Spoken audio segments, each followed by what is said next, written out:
to solve the world's needs with their heart, mind, and soul. So Do I have to be a genius though? Good. I chose food waste out of all the current problems, Okay. mainly because of its effect on climate change. Sure. Not only that, it would fill a lot of empty stomachs to solve. So that's what we've been working on. So Right. so like everybody in this room, well almost everybody in this room has been in Genie's Hour, and they've been working for a cause. For example, Abhi has been working on solving the problem of lead poisoning, Oh, great. and Vishnu has been working on the Yemen humanitarian crisis. Wow. So that's just an example. So it's surprising to see that most businesses pay more interest in producing and marketing their food than what happens post sales. So normally post sales, it just gets dumped into a landfill and left for garbage, right? Oh wow. Okay. Well, instead of doing that, you could send it to an anaerobic digestion facility, which basically like breaks the food down Okay. and converts it to energy. Or you could make it secondhand food, a term I might have invented. So like it could be sent to a food bank or like soup kitchen. Sure. Or what? Wait, I just need to peek. Yeah, it can become compost or animal feed. Sure. So by reviewing laws from our neighbor states, of course on food waste, Sure. I drafted a bill. Wow.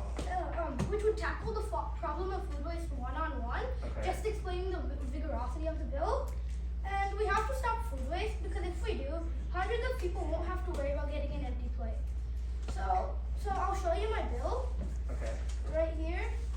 I wrote official. Nice. So I can't erase parts of it. Okay. Sounds good. So all businesses must source, separate, or divert 1/3 of their organic waste to an authorized organic processing facility. So Wow. like an anaerobic digestion facility, for example.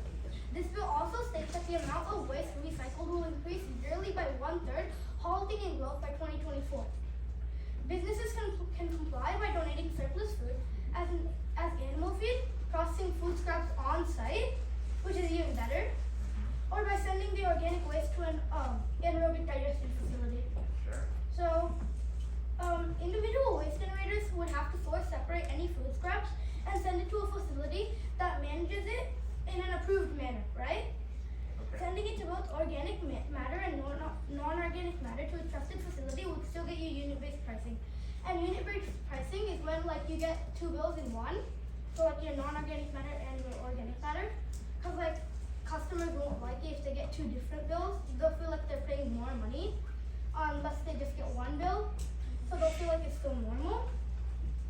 So like this can also be done with curbside can collections.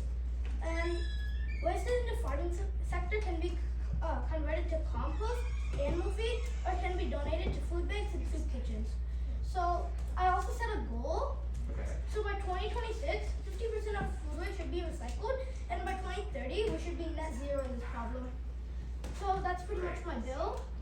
I'm pretty sure there are still some like places where it could be edited, but Okay. like I felt like this was like my best and most revised part of my Can I bill. take a picture of that really quick? Sure. I like to copy people's homework sometimes. It's better than mine. That's really cool. And what made you come up with the idea? Well, Genius Hour and Mrs. Marks. Okay. So like I'm Mrs. Marks. I was thinking of what I could do, and then I thought of like food waste, and Mrs. Marks helped me, like gave me ideas, Okay. and like jump started my project off. Okay. So I have a few questions for you. Okay. Yeah. You're gonna help me answer these, right? So are there any laws like this in VA? Like if so, what are they? Yeah, there aren't any laws that are really this detailed and this directly trying to address this issue across the state. Sometimes counties, like Loudoun County or Fairfax County, will try to suggest to restaurants or other food processing centers to do something. Like they usually don't make them do things. Yeah. But That's to why. really reach your goals, I think would be a good idea to. Yeah, that's why I decided to introduce a law. Yeah. And it's like way more vigorous than other bills. Like that's what, cause like I studied like California's bill, for example, Sure. and like it just like sets a goal and it's very leisure. Sure. But like we're late in the game, so we have to start vigorous and end vigorous. I So like it. my second question: how do you spread the word about newly made laws?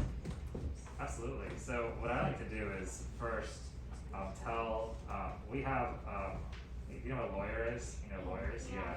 We have lawyers, I'm a lawyer too, but we have lawyers in Richmond that help us take our ideas and put it into the book of laws called the Virginia Code. And so that's the first thing that I would do if I had an idea like that, is I would send it to them and have them draft legislation that fits within the laws you already have. And so the second thing I would do is I would talk to groups that are advocating for this, and I ask them their opinion, because experts like you know so much about it. You know, I'm an expert in a couple of things, but not everything. And so it's nice to have people who will help. And the final thing is, sometimes I like to, even before a law is enacted or an idea moves forward, I like to talk to the people who will be affected by it, both good and bad. So I might talk to some restaurants or talk to some companies who might have to comply with this law and see how hard would it be to comply with the law, and what can we do right now even without a law to try to address this issue. So like spread the word, kind of. Yeah, spread the word, exactly. Get everyone's feedback and listen to people too, because other people have really good ideas, and when we listen to them, we get smarter too. Yeah. So my next question: what's the process for state laws to be made? So I know like a bit of it, like Sure. it all comes from somebody with an idea. I Okay. talk to people like you. You ask somebody to co-sponsor it, and then it just keeps. And then I just forgot everything else. So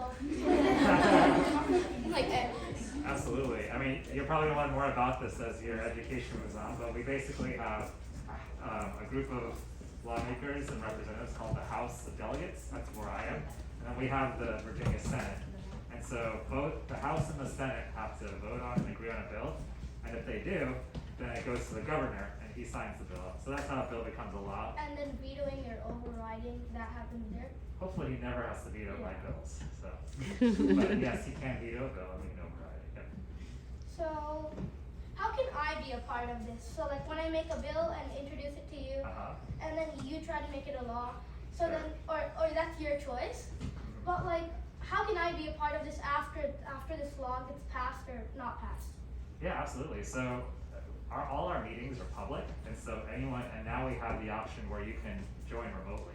So like, what I could do is get this bill drafted in a formal version, introduce it, and then the next time we meet, which is I think going to be for a bill like this next January, so it's going to be a little bit of time, but we have time to work on it together. We could actually, I could present it in front of a group of lawmakers who would decide whether or not we should continue working on it. And you could join me, and you could actually give the same presentation you just gave to me.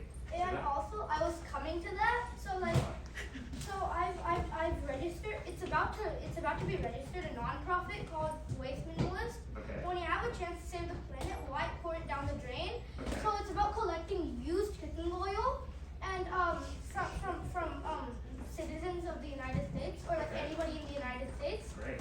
But we're starting in Virginia, Loudoun County, and Okay. extending. Sure.